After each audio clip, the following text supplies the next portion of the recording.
คักแล้วนี่เนาะแกงใส่กระดูกหมูถ้าว่าขายมัดได้นี่มัดเศร้ามัดเช้าไว้ต้องจ่ายชาวพันบ่นี่ต้องจ่ายมัดชาวพันได้บาทนี่บ่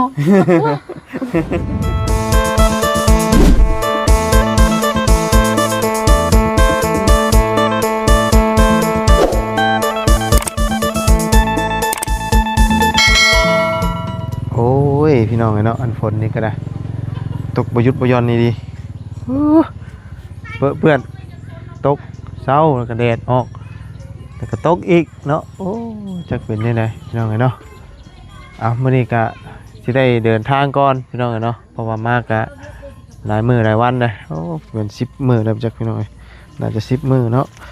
ลูกสาวโทรมาก็คิดน้อยคิดถึงเลยทั้งลูกทั้งเมียกันเลยเนาะลูกสาวก็อยากไปเบิ่งลิงเบิ่งหยังเลยมื้อนี้ก็เข้ามาหาทั้งน้องหัวเพิ่นพี่น้องเนาะเป็นจังไดเพราะว่าเมื่อวานนี่บอกว่าสิกลับโมเมนต์สิไปหาของฝากของต้อนนี่จักพี่น้องเนาะว่าเพิ่นก็บอกอยู่แต่ว่าบ่ไปหาฝากหาตอนก็ได้เนาะเพราะว่ามันยันว่าน้องเพิ่นไปลำบากลำบนตึกต่อแตนต่อพอแห้งอีกแล้วเนาะพี่น้องเนาะมื้อนี้มันฝนตกฝนลิ้นน้องเอ้ยเอาคนอื่นก็กราบสบายดีและสวัสดีเพื่อนพี่น้องกันเบิดทุกคู่ทุกคนพี่น้องเนาะพอๆกันฝนทางตกพี่น้องไปทางนี้เนาะบ่ฮู้ว่าทางอื่นมันตกหรือบ่เนาะแต่ทางนี้ฝนตกพี่น้องเนาะตกแบบบ่หยุดแล้วก็ตกหยุดแล้วก็ตกขนาดพี่น้องเนาะแดดออกเลยเปื้อนเลยถนนทางเนาะไปใส่มาใส่กันยากลำบากโอ้รถรางกันเปื้อนเนาะไปซะพี่น้องเนาะบ่ฮู้ว่าจังไดน้องเพิ่นมันคือเงียบๆเงาๆแต่มันนี่คือเป็นจังไดเนาะเราบ่ได้อยู่บ่หรือว่าจังไดไปเนาะไปหาก่อนพี่น้องไปพี่น้องเนาะโอ้มึงฝนตกเนาะยากลำบากนี่นะพี่น้องฝนตกมันก็ไปมากก็ยากลำบากหลายอย่างถ่ายคลิปก็ยากเนาะฝนตกนี่โอ้โหเป็นจังไดมื้อนี้ สบายดีอยู่ผู้เดียวบ่มื้อนี้ฮะเบไปใช้จ้ะอยู่เทิง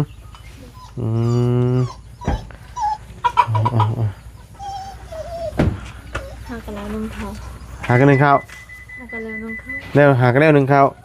โอ้เนาะฝนตกเนาะตกบ่หยุดบ่หย่อนเลยคิดว่าเราเอามือเลยฮะทันในมือเนาะฝนมันตกมันดินเด้จังไดซะไปยากลำบากจังไดก็ได้ว่านี่ใกล้มาอีกเด้นี่มืดมาอีกเลยเนี่ยแดดหน่อยเดียวเนาะแดดหน่อยเดียวมืดอีกเลยบ่เกี่ยวก็ใช้แว่นได้มันตั้งมืดเอ้ยเนาะบ่เกี่ยวก็ใช้แว่นเนาะมันตั้งมืดพี่น้องเอ้ยเนาะฝนตกมีแต่อาจารย์ลาวว่ามามื้อนี้บ่ไล่ท่านมาไปหายังมื้อนี้น่ะหาหน่อไม้บอกว่าบ่ไปหาก็ได้ยันว่ามันยากเนาะลำบากน้องเพิ่นเพราะว่าไปหาในตึกแตนต่อยเอาอีกแล้วเนาะยากเลยพี่น้องหาหน่อไม้หน่อมันนี่ไปหาก็ไปน้ำเอื้อยที่มาเมื่อวานนี่บ่อ๋อหาทั้งนี่บ่ทั้งเซนี่บ่ไปเพื่อนอยู่บ้านเก่งหลวง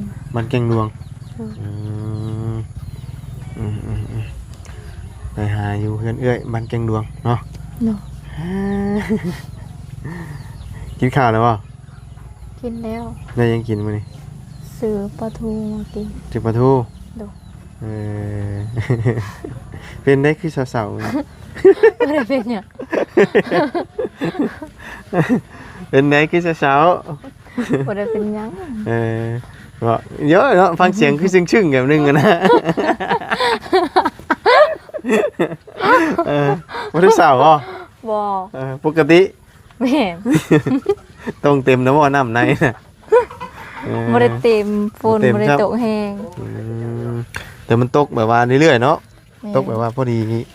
อันนี้นะเนี่ยที่ได้นี่น้ำมันเปื้อนไปเลยตกพอดีกระเทินเพิ่นว่าเนาะบ่เต็มใช่มั้ยเนาะ บ่เต็ม ตายบ่เต็มนะมันบ่ได้มีหางดินเด้ถ้ามีหางดินน่ะมันสิเต็มอยู่เนาะโอ้มีหวายน้ำบ่น่ะ โดย ซื้อเอาบ่ บ่เอาไว้เพิ่นเอื้อย แล้วปลูกหวายบ่ แม่ อ๋อมีหวายของภายแน่นี่นะ คิดว่าบ่ไรสิเมื่อนำมื้อนี้แต่บ่ไรบ่เมื่อแล้วก็เลยฝากให้พวกอายว่า มาได้เรายังบ่ได้เมื่อเพราะว่าเราหากันมาเด้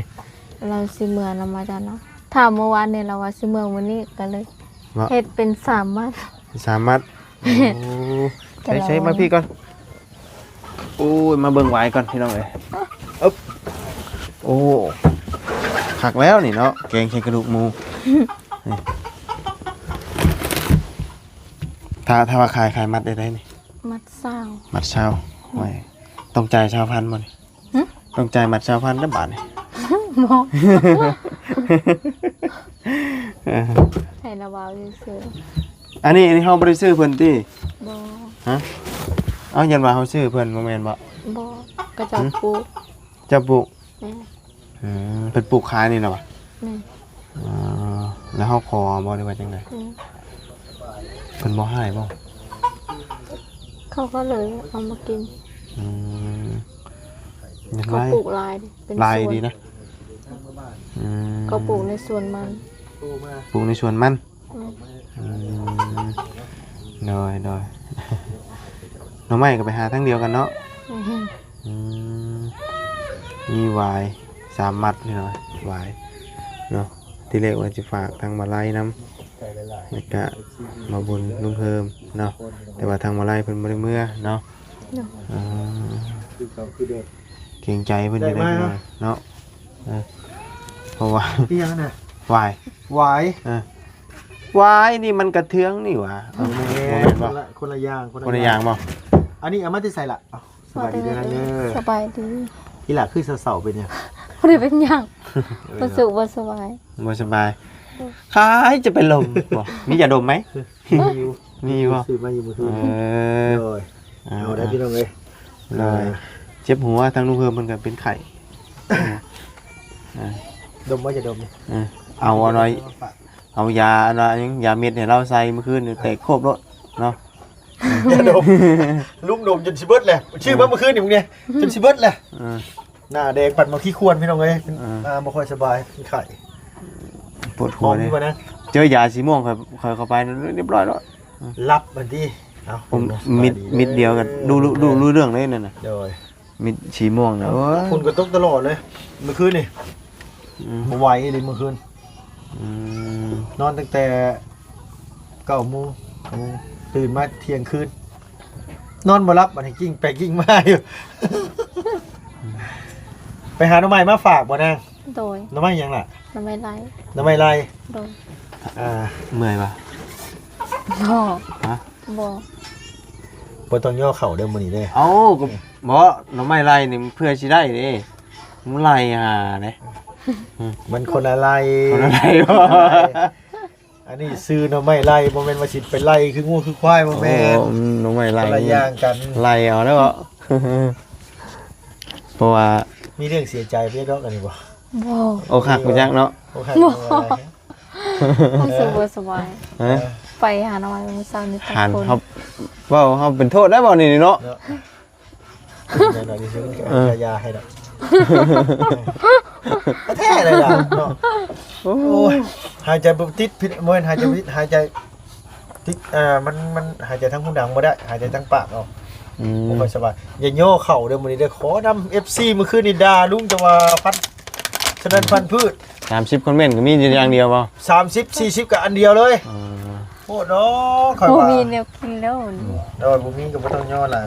นี่มาม่าได้เอาบุญเดือน มีอยู่เดี๋ยวบ่ได้จังไห้เนาะน้องเนาะเนาะ แม่เอ้ยบ่ต้องย่อก็อย่าได้เข้ามื้อนี้เด้อ กินข้าวก็ ฮะ บ่ย่อ ซีข้าวไม่ได้แห้งอันนี้มาข้าวใหม่หั่น โอ้บ่เป็นหยังเฮือนเฮาเดี๋ยวเฮาสิสีขึ้นมาเฮาขึ้นมารอบหนาวสีขึ้นมาให้สอบนึงเลยมาป้าไว้ซื่อนี่ล่ะ ไม่ได้แห้งไม่ได้แดง โดยบ่เป็นหยังแม่บ่เป็นหยังอันนั้น สี น่ะบ่ สี ยาก บ่ได้ดิ โดยบ่ยากเรื่องข้าวกินอยู่บ้านน่ะมีหลายอยู่ โดย โดย เออ มีหลายอยู่มีแต่ว่าเขาสิเอาขึ้นมาฝากเจ้านั่นแหละ นี่แม่กำลังมาแต่ไทยนะ หากันมาแต่ให้ ไปหูดข้าวบ่ พูดเข้ามันเลยคอ โดยเพิ่นว่าโอ้ไปสั่นว่าฮู้ว่าน้องเพิ่นยังบ่มีข้าวมีน้ำกินก็ยังไปกินอยู่แต่เฮือนเราคือบ่ซื้อไปแน่โอ้จักสิว่าจังไดพี่น้องเอ้ยบางมื้อบ่อยากก็ต้องย่อมาให้บ่ย่อคันเฮาบอกน้องก็บ่ย่อแต่ว่าเฮาบอกแล้วบางทีเพิ่นมีได้กินเพิ่นก็ย่อมาสินะบ่กินก็บ่ได้อีกคิดฮีดไปซั่นว่า วันนี้บ่มีแนวกิน บ่มีก็บ่ย่อก็อย่าดอกเพราะว่าทางลุงกินมาแล้วเมื่อกี้นี่ กินแล้วบ่เป็นจังเนาะยังอื่นมาอยู่ได้กินข้าวกินน้ำก่อนเนาะกินอยู่น้ำน่ะข้าวบ่กินเด้อมื้อนี้ กินแล้วบ่เป็นหยังเนาะ เรียบร้อยแล้ว เพราะว่าความคิดของFC บางคนเนาะเพิ่นก็คิดแต่ว่าทั้งชุมเฮานี่มากินอย่างเดียวนะมาขอกินอย่างเดียวแต่ละมื้อนะแต่ว่าเพิ่นบ่คิดอีกมุมหนึงคือทั้งแม่เพิ่นอยากให้กินก็คือน้ำใจหรือว่าประเพณีของคิดคองเพิ่นเนาะแต่ว่าถึงแม้ว่าเพิ่นบ่มีก็จริงแต่ว่าเพิ่นมีน้ำใจเด้ โอ้ชื่อเจ้านี่ แต่ว่า FC บางส่วนเพิ่นก็คิดว่าเอามาขอกินอย่างเดียว ผู้ว่าบ่มีก็ยังมาขอกิน บ่มีก็ยังมาขอกินยังมาเฝ้ากินสินะเนาะอันนี้คือบางส่วนบ่ได้รวมเบิดเนาะบางส่วนที่ว่าเพิ่นบ่มักเฮาว่าซั่นซะ หรือว่าเพิ่นอาจจะบ่ได้กินน้ำเฮาก็มี ของแซ่บบัดดิ ของแซ่บแท้บ่แบบว่าเพิ่นลายก็สิแบบว่าเพิ่นยันเพิ่นเป็นห่วงน้องหัวแหละ ยันน้องหัวมีข้าวกิน น้องหัวมีข้าวกินพี่น้องเอ้ยก็บ่แม่นว่านี่หรอกว่าคือเฮาก็ น้องก็มีอยู่ ฮะ ว่าน้องก็มีอยู่ หน่อยเพราะเพิ่นย่านที่นางบางเทื่อ FC ที่เพิ่นมักตัวนะนะเพิ่น แต่ว่าจากนี่ต่อไปบ่ต้องยอมมาเด้อ บ่ได้เด้บ่บุญเอ้ย บ่ บ่ซั่นก็บ่ได้เด้ บ่ได้แบบนั้นน่ะ บ่ น้อง นะ น้ำใจน้องมันเฮาสิหาบน้องกับบ่แม่นอีกแล้ว น้ำใจก็ยาข่อยก็บ่อยากให้เพิ่นเว้าคือกัน บ่ได้เว้าก็เว้านะมันก็แค่ว่า อืม เพิ่นบ่เข้าใจเฮาซื่อหรอกบางทีเพิ่นอาจสิแบบว่าเพิ่นอาจสิเป็นห่วงน้องหัวว่ายันแบบว่ายันน้องบ่มีข้าวกินนู่นนี่นั่นนะแต่ว่าบ่เป็นหยังพี่น้องเอ้ยเดี๋ยวหน้าลุงเกี่ยวแล้วลุงสีมาให้3กระสอบก็ได้ดอกบ่ได้ยากหรอกอันเข้านะบ่อยู่เฮือนก็บ่มีคนกินอยู่แล้วนะแม่นบ่ล่ะบ่บุญเจ้าว่าบ่ได้เฮาก็บ่ได้ว่าสิว่าแน่นอน แท้แต่ว่ารู้สึกว่าน้องหัวเศร้าๆของเขาเป็นมั้ยหน้าคอยแดงป่ะ กับบ่ได้ธรรมดา เป็นวัดพี่น้องเอ้ยมันตัดผู้ดำเลยก็ดียาว่าเลยนะซีเด็ดแล้วบ่ดีอ่ะเดี๋ยวเคยไปสายบุเป็นนั่นเอง ฝนตกไป อย่าเศร้านะโอ้ บ่ได้เศร้า สิเมื่อซัมนี่ซึ่งก็สิให้ อย่าให้อย่าห้องเด้อ ปานสาวพอดเลยหัวโตกระดาษ อ๋อเดี๋ยววันจันทร์ก็มาบุญแล้วก็ขึ้นมาแล้วบ่ให้ก็ยา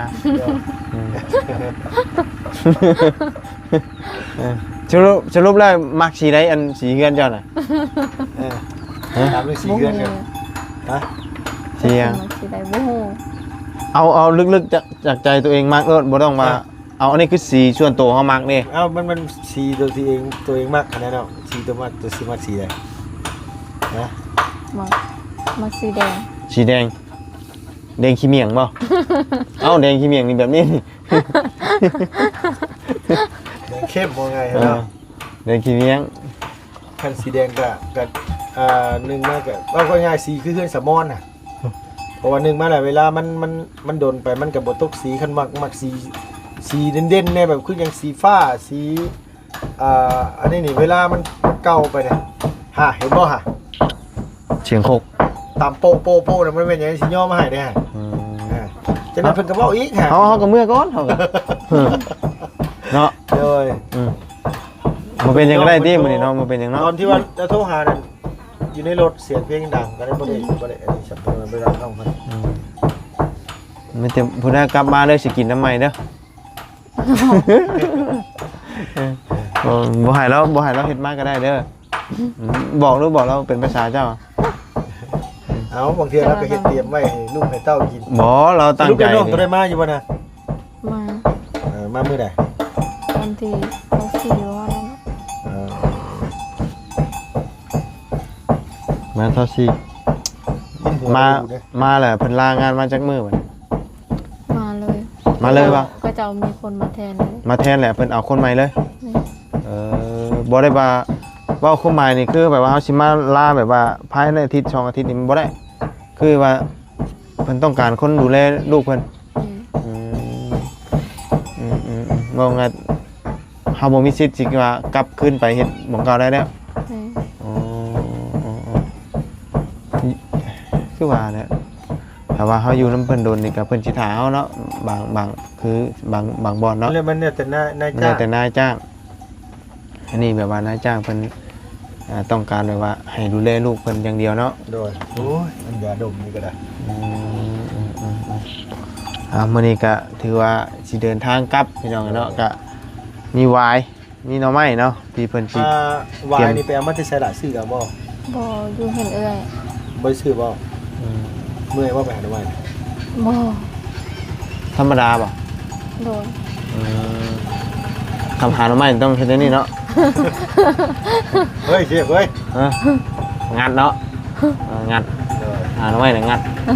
อันซ่อนกะ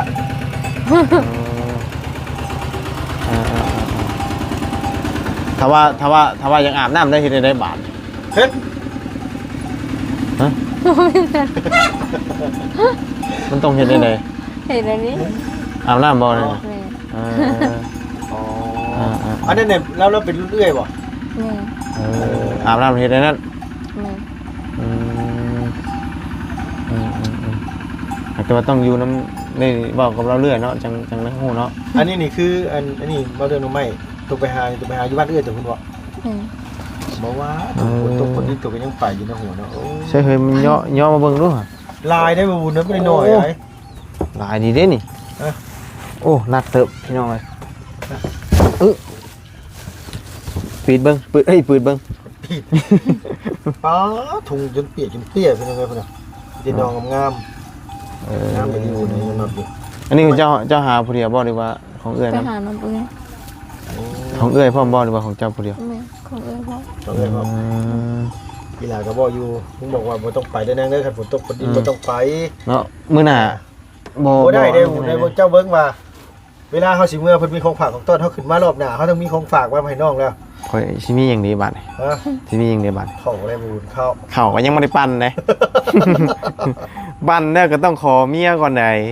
เนี่ย อ้าวข่อยบ่ได้เฮ็ดนา ข่อยยังบ่ทันได้เกี่ยวช่ำข่อยน่ะข่อยยังบ่ทันได้เกี่ยวช่ำข่อยกัน เมียต้องขอได้บ่ขอบ่ได้เฮ็ดได้จ้าบ่ได้เฮ็ดนา ข่อยก็ขออยู่เมียข่อยโทรคือเมื่อคืนนี่ว่าอ้ายเอ้ยล่ะว่าอันเฮาไล่เบิ่งคอมเมนต์นั่นว่า FC เพิ่นด่าเจ้าว่าเจ้าไปกินข้าวเฮือนน้องหัวตลอดไปเท่าใดก็ไปขอกินไปเท่าใดก็ไปกินได้ข้าวแต่น้ำว่าซั่นว่าบ่ตอนนี้แหละบัดนี้น่ะขึ้นมาเทื่อหน้าน่ะเจ้าสีข้าวไปอีหลามันเด้อว่าซั่นว่า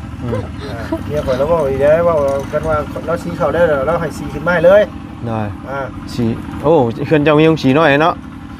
นี่บ่น่ะมีบ่เพื่อนข่อยนี่บ่ เพื่อนเจ้า นี่เพื่อนข่อยเนี่ยบ่ได้ยาก เนี่ยนี่เจ้าสีมาเลยอ่ะ เพื่อนข่อยสีมาเลย เนาะ เมื่อกี้น่ะข่อยสีบ่เป็นนะตอนที่เจ้ามา บ่ สี มา น่ะ กัน มัน ได้ ฮะ ว่าบ่มากัน เอามา ได้ ตรงกับน้ำใจเฮาคล้ำเลยน้ำใจเนาะโอ้เนาะโอ้แท้ ที่ไปที่มันเลยเนาะ ที่ไปที่มันแล้วคล้ำเลยบ่ได้เลยคันเอาบ่ได้เลยเอาแล้ว เบิ้งเห็นบ่เนาะ บ่ได้มีหยังกันยังบ่ได้มีหยังกันย่อคือเก่าหั่นผักใส่ผักใส่ผักตำลึงบ่แม่ดู เจ้ากินน้ำกันดิ ผักสไลด์ ผักชะไล โดย โอ้พี่น้องเลยเนาะกินลุงเห็นได้จ้ะบ่มีเพิ่นก็ย่อ เดี๋ยวนะลามาพี่มา พี่น้องเลยเนาะเห็นได้นี่น่ะเนี่ยเอาน้องหัวกิน น้องกินแล้ว บ่ได้คลำได้ คล้ำเลยเว้ย เอา แม่จะย่อไว้กินเจ้ากินคล้ำเลย ค่อยเนาะค่อยเอ้าอิ่มอยู่นี่นี่ ก็จะอินคือกันแต่ว่าต้องกินมัน เป็นประเพณีดิเฮ้ย โดยเบิ่ง โอ้ยเนาะเอาแกะมีไหมเราเด้อจะไปแล้วล่ะ มันสิได้ให้เราต้มกินมะเร็ง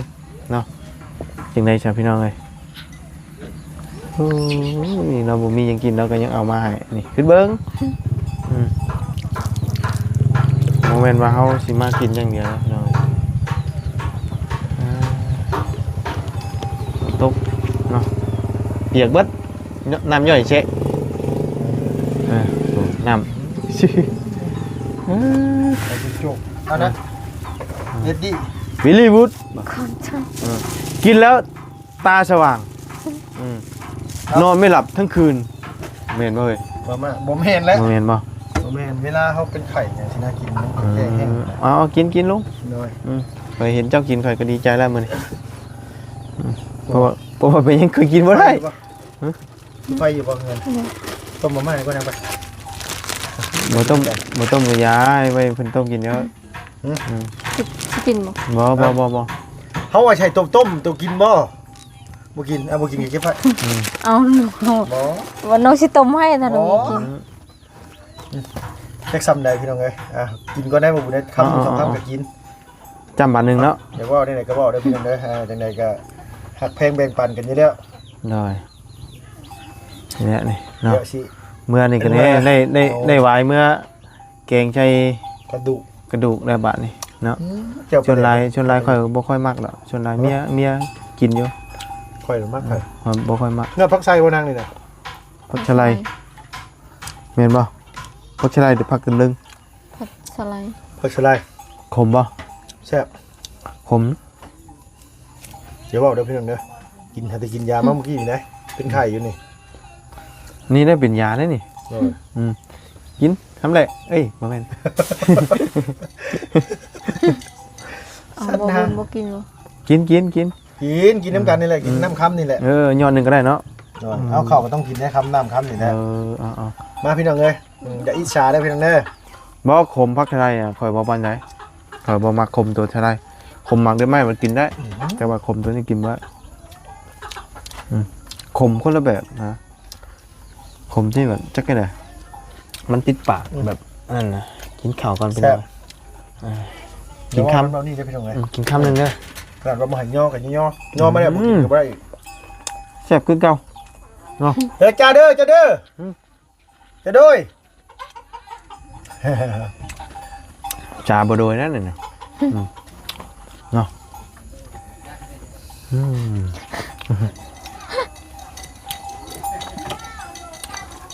แซ่บพอ เขากันหนึ่งไม่เอ้ย เขาห่อนด้วยแล้วหัวหนึ่งแล้วจริง เดี๋ยวสิเห็นว่าอันนี้เข่านี่เขาไหม้ว่านางดูว่าเข่าไหนเข่าลุงมาป่ะ เขาลงเอามา เข่าลุงมาแน่น เพราะมันจังน้อยเนาะเขาเวียด อ่อนพร้อมเลย เขาเวียด จะบอกเขาเวียดได้เข่าลุง เขาเวียด เขาเวียดจะได้เข่าคอย เอ้าลุงชื่อเวียด นะมา โอ้มันมืดไว้ อันนี้มื้อนี้คอยกินข้าวคอยเด้อมื้อนี้เด้อ อืม พี่น้องเด้อคอยกินข้าวคอยเด้อนี่ เขาจะบอก ข้าวคอยเอ้าอันนี้เนี่ยคอยซื้อมาเหมือนเนาะหัวเนาะ หน่อย ให้หัวเอามาอยู่นะอันบ่ายนะ หย่ำเลยเราหมักเลยเราหมักแก้กินไว้เลย ตัวนี้ หายแล้วเราหมักแก้กินอ่ะ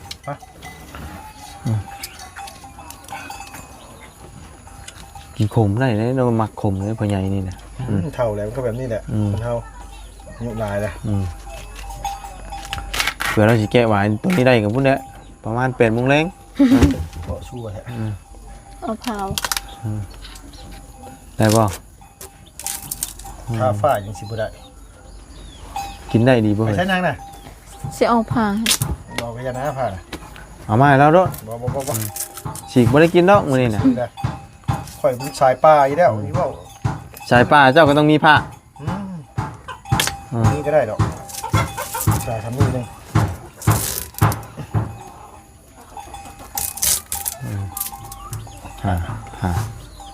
มันสิมีฮอดพี่เนาะมันน่ะ นอนฮอดใส่จ้ะ ฮอดประมาณนี้เนาะหัวเนาะ แม่นบ่ มันแข็งเลยแม่น อันนี้มันยาวคือชื่อบ่นี่น่ะ เพิ่นตัดแต่นั่นมันซื้อมันก็มีชั้นนี้เลยเห็นแหละ เอากินเนาะ ยังงงยังหัวตัวงงเห็นไหม ได้วายพี่น้องเนาะไปซะเนาะเฮาก็สิ ไปเฮ้ยพ่อไปดูว่านี่ ไปแล้ว โอ้ขมเลย บ่ โอ้โหเรามากินขมเลย ชิมบ่นะ บอกกับพวกนี้ เอาชิมมั้ง บอก มันหัก ป้าไปให้ไหนป้าไปให้ป้ามาให้ก่อนเดี๋ยวเพิ่นก็ได้บอกเยอะคำหนึ่งสองคำเพิ่นก็บอกเยอะ กินอิ่มแล้วดิ อืม อืมกินเด้อนะ เป่าหอยก็พี่น้องก็หมูก็ ย่ำแทบหมอนี่ ฮะย่ำเลยเนาะติดยา โดยป้าจ๋าเนาะมีแต่มาบุญกะสิลำลาเลยเด้เนาะมุกขอบใจแล้วได้ของฝากของต้อนมานี่เนาะโดยขอบคุณทั้งน้องหัวเพิ่นพี่น้องเนาะมีของฝากของต้อนมานี่มาบุญก็มีแต่มีนะ เดี๋ยว ให้ เพิ่ เพิ่ น น เอามีมาฝากเดี๋ยวลุงสิเอามาเราทั้งให้ โดย มีให้น้องให้น้องมันอยู่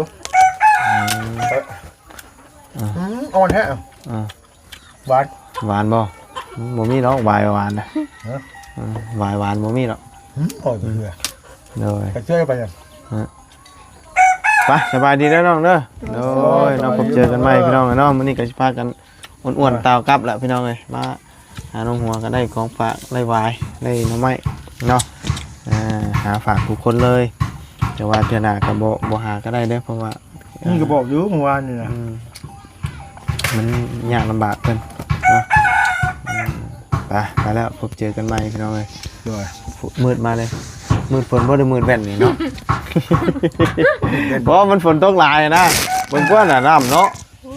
ยไปชาวพี่น้องเลยมีแต่ลำลาแล้วพบเจอกันใหม่ ยาก็ ไปแล้วสบายดีเด้อพี่น้องเนาะพบเจอกันใหม่เนาะไปโอ้ยเนาะ